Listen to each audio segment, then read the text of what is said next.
Good morning, everyone, and welcome back to the pregame lobby. I'm your host, Trep, joined by my co-host, Mr. Williz, and we are back for another week, another episode. And speaking of back, the CDL returns as we get ready for the continuation of Stage 3. Not Stage 3, Stage 1. It's been a pretty long couple of weeks since the last time we got to talk about matches, predict matches, all that good stuff. So that's what this episode is going to be today, us talking about the matches that are going on this weekend, giving our thoughts, giving our predictions, and who we think are going to win these matches. Obviously, all these teams have had a couple weeks to scrim, grind, practice, do all these things. And so you never know what version of each team you're going to see as these matches take place. So we're really just going off of what we saw the last time we saw all these teams. We have some records. We know what teams were looking okay, what teams were looking a little rough. So it's going to be interesting to see, what kind of practice all these teams have put together and all these things, heading into this weekend and the remainder of Stage 1's matches. So the last time we were here, we talked about TJ Halley taking over for Legend on Surge. We're going to see him in action this weekend with the Surge roster. But we have one more change that we need to bring to light that has happened very recently in the past couple of days, actually probably the past 48 hours. Slasher on Carolina retires from competing. I think we even said early on that this was probably going to be Slasher's last year, no matter what. I think you even said if he even makes it through the year. Over the holidays, he came to the conclusion that, it was probably best for him just to step away and, relinquish his spot to somebody else. Obviously, Slasher was the oldest pro left in the league. Obviously, he's been around for a very long time. So sucks to see him go, but doesn't come as a shock to either of us. We knew it was probably, getting crunch time for him. And so Exceed will be taking his position on the Carolina Royal Ravens. All respect to Slasher. I think it is probably an upgrade for the team. Slasher's at the end of his rope for his career. I don't think he was doing horrible in the beginning half of the stage, but I don't think he was really doing all that well either. So I think this is probably a positive for Carolina moving forward. I think the rest of the roster has stayed the same. So we will see Exceed come in and play. We've had some substitute players get picked up, but no one has switched off of starting roles yet that we know of. So if that does happen, we will bring it up. But those, TJ and Exceed are the only two that I think we know of for sure at the current moment in time. So those are two brand new players we're going to see this weekend. Let's just go ahead and hop in, man. It's been a couple weeks since we've had matches to talk about, games to talk about, and so we're just going to go ahead and hop into these games. So, Will, why don't you do the honors and bringing the show back into the matches and get us started with our first match we're going to see today, Friday, what is it, the 9th? Yeah. So today we're going to have matches kick off with Falcons taking on G2. This match, I think it could probably end up going the distance for me. One thing you got to remember for those of you who are trying to keep up at home, right before we went on break, Falcons broke GAs in matches with by snaking. Celium was pretty egregiously snaking in their last match versus Breach. So I don't know. I haven't seen any posting anywhere about how Falcons practice was affected by that. Maybe it hasn't gone into place yet, considering we were on holiday break and nobody was really practicing whatsoever. Maybe that'll come at a later date. I don't know. But assuming that their practice hasn't had issues, I think they were actually looking pretty good before this break here. They were looking a lot better than I think either of us expected them to be, at least at that speed. So personally, I'm favoring Falcons in this match. I don't know about you, but I think they got it at least 3-2, 3-1. G2, for me, they looked pretty decent at the beginning of the year, but I don't know. I just haven't really seen as much fire since the league has started. Yeah, granted, we have a very small selection of matches to look at here since the league has started, but if you compare how they looked at the beginning of the season versus how they looked in the league, I think Falcons just got a little bit more fire. Yeah, I'm gonna go Falcons here. Probably, same along the lines of Game 5. Maybe 3-1's Falcons. Again, we're just going off what we saw weeks ago when these teams were closing out the holiday break. But yeah, I mean, I think they were kind of clicking towards the end of week 2, and they get a 2-0 weekend to get back to 500 for the start of the year. G2, we were impressed with them at the Invitational. They haven't really done a whole lot since then. They pushed Optic. I think, did they go the distance with Optic? They went the distance with someone, I think. I think they've had a couple close series. Their Optic match was 3-1. 3-1, okay. They went the distance with Breach. Mm-hmm. Maybe that's what you're thinking. Maybe, but yeah, I got Falcons here. Matches like this are always hard to pick, especially coming off of not seeing any of these teams play for a couple weeks. So, but yeah, I'm gonna stick to my guns from what we saw a couple weeks ago, and I'm gonna go with Falcons. Second match today. Remember, everyone, we're moving to 2 matches for Fridays for the rest of the major qualifiers here. I don't really know the reasoning behind that, but I don't really question this league anymore. At least we're still getting to watch the matches, I guess. Yeah. We're gonna have Heretics taking on the new Carolina Royal Ravens. I think for me, I do agree that Exceed is an upgrade, but I don't know if that team has like no real. I mean, I guess like Exceed has played before, but I don't really feel any strong veteran prowess from that team, and I honestly don't think Miami looked terrible before the break. They started late to practice, and for a team that started late to practice, they were taking maps. So I'm personally going to have Miami in this situation. They're currently 1-2. I think they probably got some good practice in. I think Rencor is absolutely disgusting, one of the best ARs in the league now. And I think while Exceed is an upgrade, I think they might just need a little bit more time. So I'm going to take Heretics 3-1. Yeah, I'm going to take Heretics as well. So many Game 5s for Miami so far, and they've only played 3 matches. I think all of them have been Game 5s. You lose 2 in Game 5, you finally win 1 in Game 5.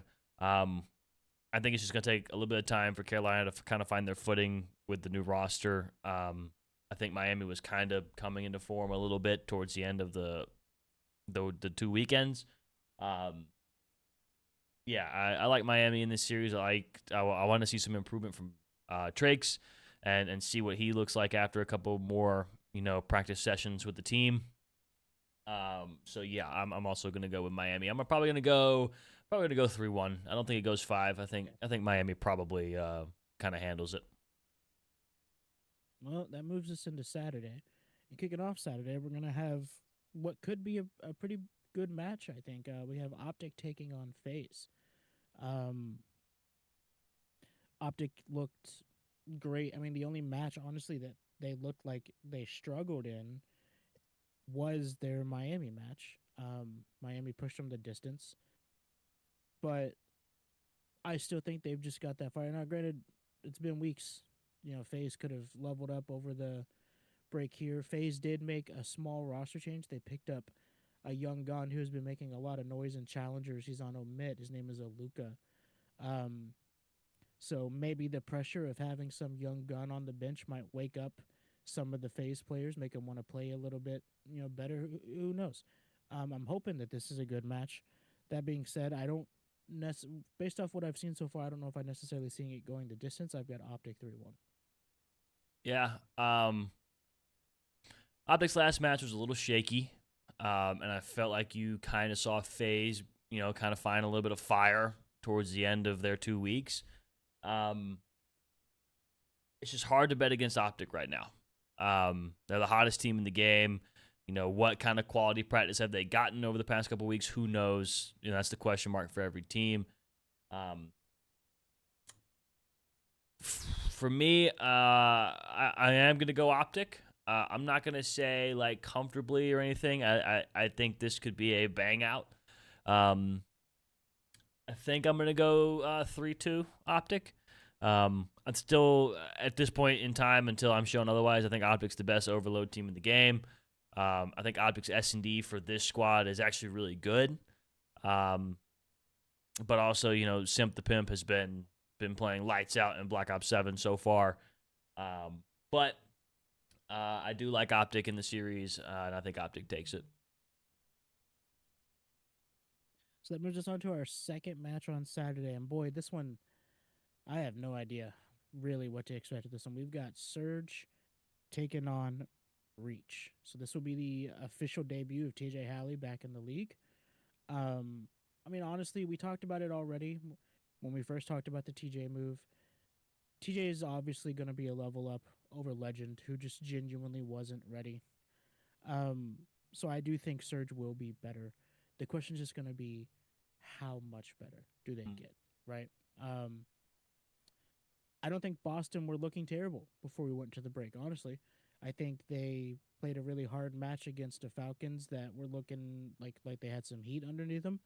And so that being said, I think Surge might end up needing a little bit more practice with TJ. I'm going to take Boston in this series, probably 3-2, 3-1. I could definitely see it going the distance.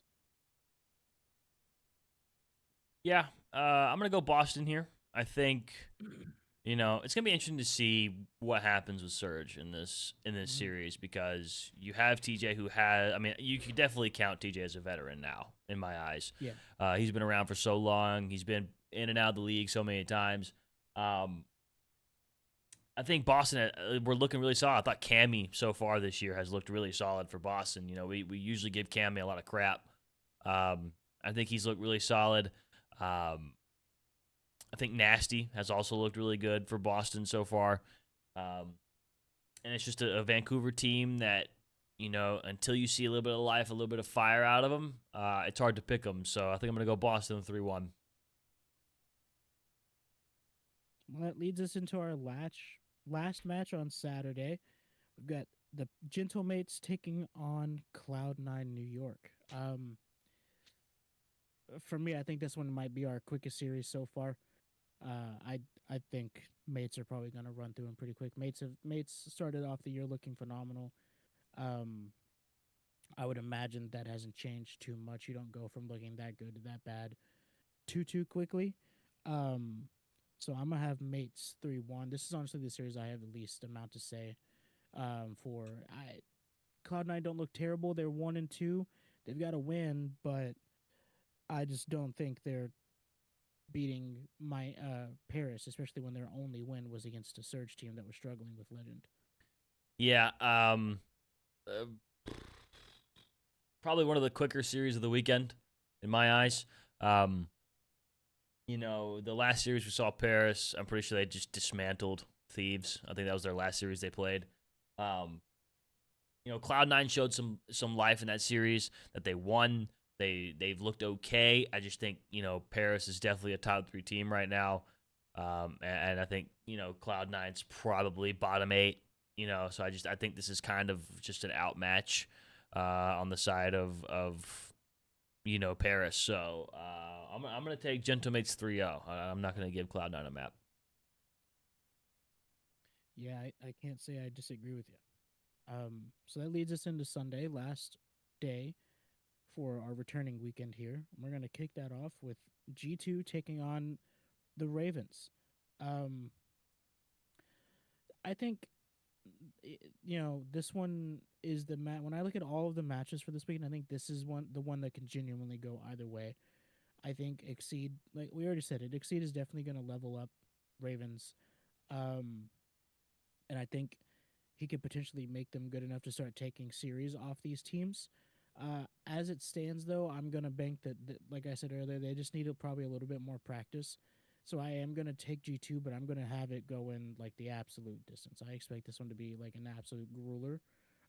I just think Ravens Now, granted, they could prove me wrong, come out with that like new team honeymoon phase that you see sometimes in COD, where they just fry after a team change. But I'm gonna assume that they're probably gonna need a little bit more practice. Man, tough series to call. You know, I like the idea of Carolina, but I'm going to go G2. I think Minnesota probably wins this in 5. I think it's going to be one of those series where you see a new Carolina team make poor decisions in game because they don't have that chemistry. And I think you're going to see a little bit better of a G2 who have more reps, hopefully a little bit better of a Skies out of G2. I think Skies is one of the players that's playing for a spot right now on Minnesota, because he hasn't had the greatest start to the year so far in terms of, individual play. But I am going to give G2 the win here. I do think they win it in 5. That leads us into our second match. This will probably be another one of our quicker matches on the weekend. We have Optic taking on Surge. I've got Optic taking this one 3-0. TJ is going to make them better, but like at this point, you're probably not ready to take on a top 3 team. If this was any of the current top, I'd say even 4, I'd have them all 3-0ing Surge right now. Especially just with Optic and Paris looking a step above even the top 4 themselves. I think this will probably be a pretty quick match.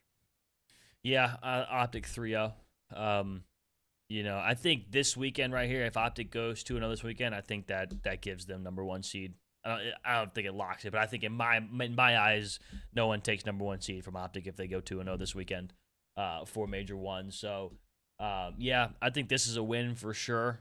The phase series, who knows, but yeah, it's a tall task to come in, with a brand new roster and try to take down the defending champs who have looked really, really good since it's at the start of the year. So, I got Optic 3-0. That's going to lead us to the last match of our returning weekend. Honestly, probably the best match of the weekend in terms of like a banger, like bang out type series. We got Toronto Core taking on the LA Thieves. In my opinion, based off where we left all 12 teams at the end of last year, these two teams are like neck and neck, almost dead even for me in terms of how they're playing. I think Koi really surprised me a little bit. I think that's my current like underdog team. And Thieves had like a rocky start, but they've kind of started to clean it up a little bit. They've also made like a small move. They've picked up Neum, or like are in the process of picking up Neum. I don't know if it's like 100% confirmed from the Huntsman roster down in Challengers. So it could be in. I said it a little bit for FaZe.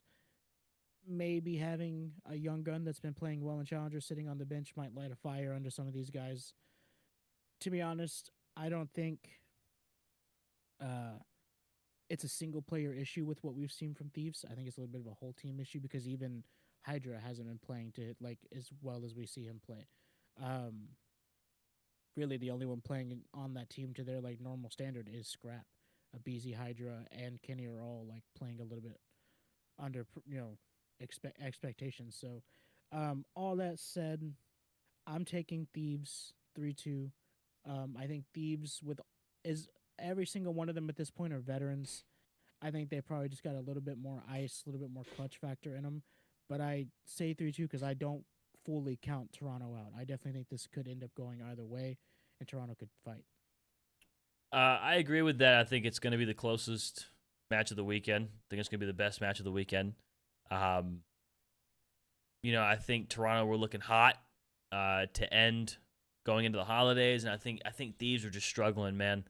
They're winning matches, but I think they just look sloppy. They don't look like the Thieves that people were expecting them to look like. I chose the Toronto upset over FaZe. When we talked about Toronto last time, I'm going to do it again. I got Toronto beating Thieves. I'm going to go 3-1. I just don't have much confidence in this Thieves team right now. I just haven't heard great things about their practice. from what I've read, and who knows what could happen in a few weeks. They could come out and absolutely curb stomp Toronto for all we know. But if I'm going off what I saw the last time we saw these two teams, Toronto just speaks to me a little bit more. I think Joey D's been playing really well at the start of the year. I think Insight deserves some credit. He's been playing really well to start the year. So I got Toronto. I'm gonna say 3-1. I think the maps will be close, but I have the Squirrels winning in 4 against Thieves. Said Miami. The only match we differ on so far this weekend. Mm-hmm. So there haven't been many. There haven't been many matches we've differed on. I think we've differed on 2. You've won 1 and I've won 1. So I think we've split the differing matches so far. Yeah. But be interesting to see. For anyone who wants to know our records, I believe I am 12-6. Will is 11-7. I believe that is where we ended off. Something like that. Something like that. I have to go back and look at my my actual numbers, but we're right there, neck and neck. We usually always are, until it gets about halfway, 3/4 of the year, and I start fumbling the bag and picking fucking Vancouver to beat Optic or some shit. But, it's good to have the CDL back. We've got competitive COD back right now in terms of us recording this because the Elite is going on as we speak. A bunch of people watching the Elite.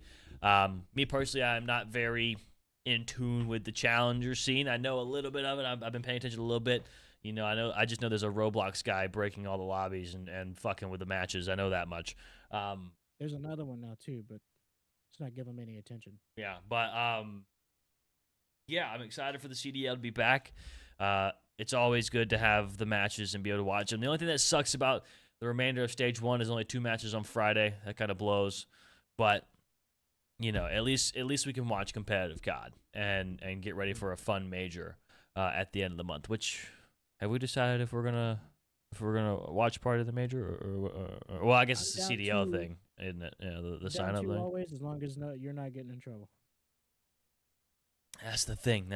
I haven't kept up with the CDL like Twitter, so I don't know if they've posted anything about applying or anything like that. I'm gonna have to go look just to see if they've put anything out about applying to be an official watch party, because like we said before, I know back in MW2 when it was on Twitch you could do that. So I think that's still up in the air for us. But with that being said, my boy Will here has been under the weather for a little while. It's that time of year, guys. I mean, I know at least 5 people right now who have the flu and who are sick. And so, that happens, especially at my work. There's hella people that are sick, hella people that are just trying to recover. My operator who owns the store I work at. I don't know if you can tell by my sweater, everybody. I'm a coordinator at a Chick-fil-A restaurant.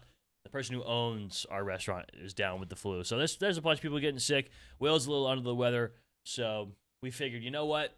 We don't have to recap any matches. All we gotta do is predict some matches. We're gonna get back into it, predict the matches, and we're gonna let Will rest because Will's he's gotta watch these matches this weekend, and we gotta get ready because from here on out, we have an episode talking COD every fucking week for the most part. We might get a week or 2 in there where there's no matches or anything to talk about, but from here on out, man, there's a lot of COD to talk. So we're gonna keep bringing it to you guys. Of course, we always appreciate the support you guys have been showing the channel, showing the episodes. It means a lot to us. I'm actually going to pull it up right now because I don't know if you've looked at it at all, Will, but they've been showing up, man. They've been showing up and showing out and showing a lot of love on it. And so us two over here, we always greatly, greatly appreciate that. And we're excited for the CDL to be back. Hopefully you are as well. And hopefully you'll continue to follow this season with us, because it's going to be a fun season. I think this is probably one of the better competitive CODs, which, speaking of that, it sucks right now. The game is pretty flat right now for the most part. We've been saying it. Us two specifically are waiting on ranked. I think there's a lot of the competitive scene that's waiting on ranked play. And I'm not surprised at this time. I mean, and you got Arc Raiders, man, that has just taken over the gaming world right now. And I think it sold 12 million copies or something. It's some crazy number. Yeah, some insane number. So got one of the highest peak records on Steam of all time. Like Which for and it's me, still going. usually I'd be like, "Ah, this sucks for COD," but I'll tell you, from someone who doesn't compete anymore and just watches competitive and kind of just plays COD a little bit more casually now, it's nice when COD, like you're waiting for something in COD to happen, and you have something else you can play, something else you can spend some time doing. So Arc Race has been a good fill, but now that the CDL is back on the horse, back with the competitive, and very soon, I think February 4th or 5th or something like that is when season 2 is supposed to start. If you look at the end game countdown. It's like something with season 2. I don't know if it's like a little bit after season 2 or right with season 2, but season 2. You would hope the launch, but we'll see.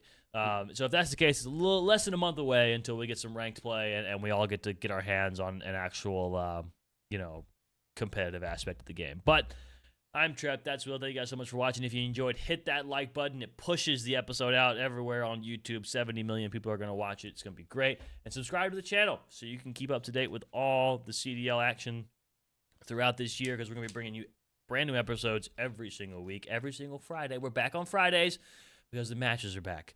The last couple ones have been Saturdays just because our schedules have been kind of crazy with the holidays and such, but we're back on our normal schedule now, and we'll be like that the rest of the year. So, again, thank you guys so much. Will, send us out of here. I'm not getting there today, but goodbye, everyone.